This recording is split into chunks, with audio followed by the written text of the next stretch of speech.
guys, so this is going to be my 35-week update. I had my doctor's appointment today and they did the Strep B, I think it was, or what it's called, test plus some more blood work, and she checked me and listened to the heartbeat and all that good stuff. So I'm just going to update you kind of on what's really been happening, which is really not much. I really haven't had any changes other than maybe my belly getting a little bit bigger, but pretty much everything is the same. I'm not really having any new symptoms or cravings or anything like that, and that's kind of why I wanted to space out these videos, because I figured weekly is just too much because there's not really that many changes every single week, and I didn't want it to get repetitive. But anyway, so my last appointment was 4 weeks ago, which was what, 31 weeks. So my weight sorry if you hear my son. My weight then was 167 and my weight today was 168. So I gained 1 pound, which she was really happy with, and I am too, because I didn't want to gain too much with this pregnancy. So that brings me to 9 pounds. So I'm trying to really stick with the 20-pound mark. So yeah. Anyways, my blood pressure was fine, nothing in my urine. I did the test. I asked her some questions about, their procedures and stuff, and, just the standard stuff. Let's see. Oh, she checked me, and right now I am 1 centimeter dilated, which I figured I was dilating because I have been losing my mucus plug.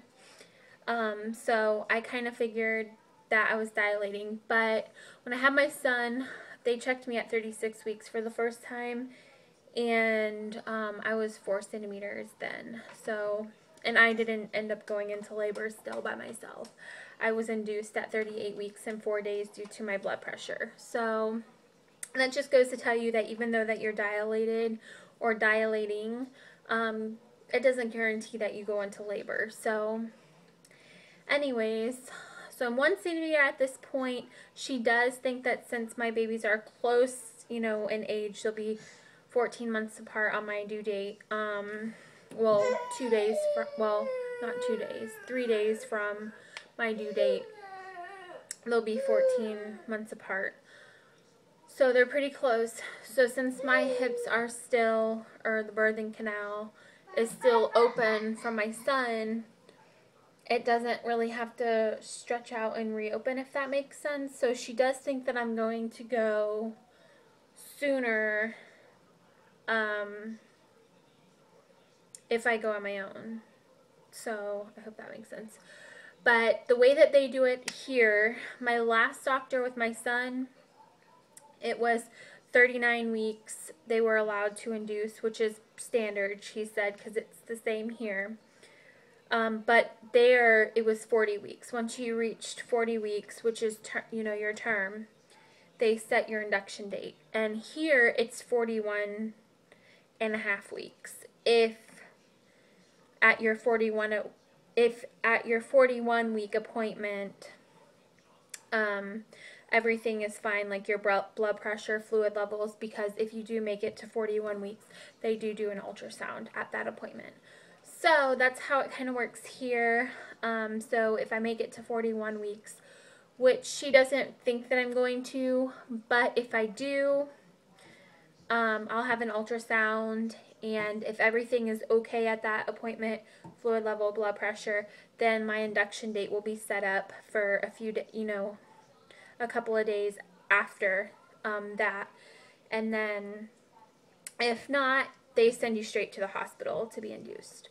So it just depends on how everything is going then, that when you're going to be induced. So I will definitely keep you guys updated, of course, which I will be doing another video before then anyways. So my next appointment, which is when I'll be doing another update video, is in 2 weeks. I'll be 37 weeks, and it's on the 20th. So,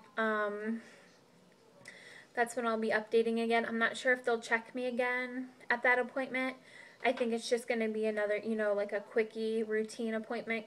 I don't really, there's no more tests or anything. So, I just think it's going to be, the standard stuff. But, as far as that, really nothing other than, I've been getting more Braxton Hicks contractions, which, is what I told her. A little bit more pressure, but not much, because I think what she said, she's still, a little higher. She's a lot, lower than what she was last visit, but she's still pretty high, she said. So, but I have been getting more Braxton Hicks. They're not painful, sometimes uncomfortable, but that's really the only thing other than having to get up to go pee. I've been having to get up at least 3 to 4 times a night because for some reason, and I don't know if it's like this for, anybody else, but I feel like when I get to this point in pregnancy, it was the same way when I was pregnant with my son. I feel like I am so much thirstier at night. Like, I can drink water, tons of water during the day, but for some reason at night, I just feel like I have not had enough. Like, I cannot stop drinking. So it makes me get up to pee 3 and 4 times a night.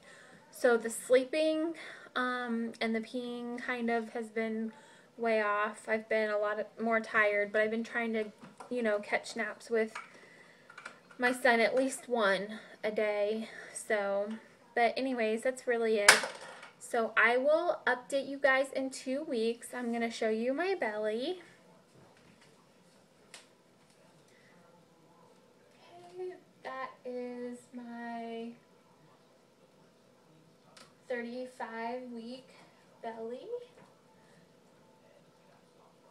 And I will pull up, sorry if you get an underwear shot, but that's the belly, side and front. So that's what that looks like at this point, and I will see you guys in 2 weeks. Bye.